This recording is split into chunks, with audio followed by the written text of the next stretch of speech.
Hello everyone, কেমন আছো তোমরা সবাই? আশা করছি খুব ভালো আছো। আজকে শেয়ার করব আমরা বাড়িতে কীভাবে চিকেন রান্না করি। তো চলো প্রথম থেকে শুরু করি। প্রথমেই চিকেনটা ধোয়ার জন্য আমরা গরম জল ইউজ করব।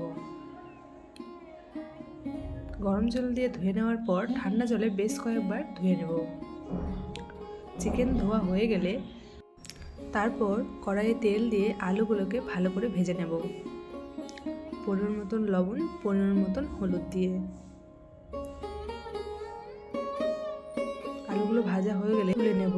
ওই একই তেলে গোটা জিরে, শুকনো লঙ্কা, তেজপাতা, এলাচ ফোড়ন দিয়ে দেব। তারপর অ্যাড করব আমরা কুচনো পেঁয়াজ আর কুচনো রসুন। কিছুক্ষণ ভেজে নেওয়ার পর আমরা অ্যাড করব জিরে, আদা, শুকনো লঙ্কা, কাঁচা লঙ্কার পেস্টটা। এরপর মশলাগুলোকে ভালোভাবে কষতে থাকবো অল্প আঁচে। কিছুক্ষণ কষানোর পর আমরা পরিমাণ মতন হলুদ এবং পরিমাণ মতন লবণ দিয়ে দেব।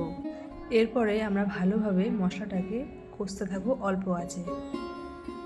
এখানে রান্না করছি আমার বৌদি, আর আমি ভিডিও করছি, তো পুরো ক্রেডিটটাই কিন্তু বৌদির। তো এরপরে অ্যাড করে দেবো আমরা চিকেন এবং মশলা ভালোভাবে এখন কষতে থাকতে হবে।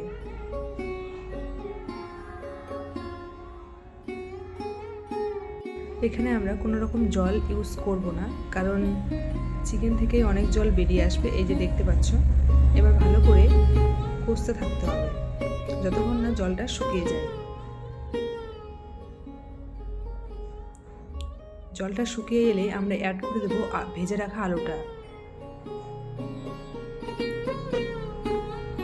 এবার ভালো করে অল্প আঁচে কিছুক্ষণ কষে নেব।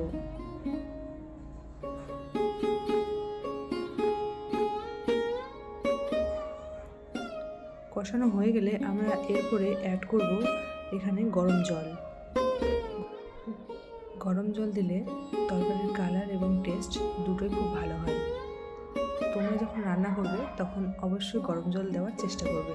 এই যে আমাদের চিকেন রেডি। এরপরে আমরা অ্যাড করব বেটে রাখা গরম মশলা।